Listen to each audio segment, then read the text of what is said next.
বাংলাদেশ থেকে বাড়ি ফিরলেন কাকদ্বীপের ৪৭ জন মৎস্যজীবী। মুখ্যমন্ত্রী মমতা বন্দ্যোপাধ্যায় আর অভিষেক বন্দ্যোপাধ্যায়, মমতা দিদি মমতা ব্যানার্জি, অভিষেক বন্দ্যোপাধ্যায়। ওখান থেকে কোনো যোগাযোগের কোনো ব্যবস্থাও ছিল না, আমাদের জন্য সবই বন্ধ ছিল। কোনো দিন ফিরতে পারবো কিনা দেশে তারও কোনো মনে ধারণা করতে পারিনি। সেই সময় আমাদের জেলার সাহেব এসে বলছিল যে তোমরা যেতে পারবে, তোমাদের জন্য কাজকর্ম করছে আমাদের সরকার।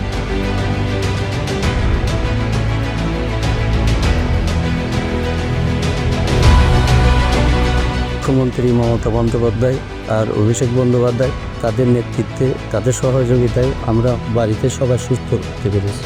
মমতা দিদি ছিল বলে আজকে আমরা বাড়ি ফিরে আসতে পেরেছি। ওখানে তো আমাদের পশ্চিমবঙ্গ সরকারে হেল্প করেছি, উপহার করেছি, দিদিকে ধন্যবাদ দেওয়া হচ্ছে। আমাদের যে মাননীয় মুখ্যমন্ত্রী মমতা ব্যানার্জি এবং আমাদের যে অভিষেক বন্দ্যোপাধ্যায় তিনি আছেন, ওনাদের সহযোগিতায় আমরা আজকের দেশে ফিরতে পেরেছি।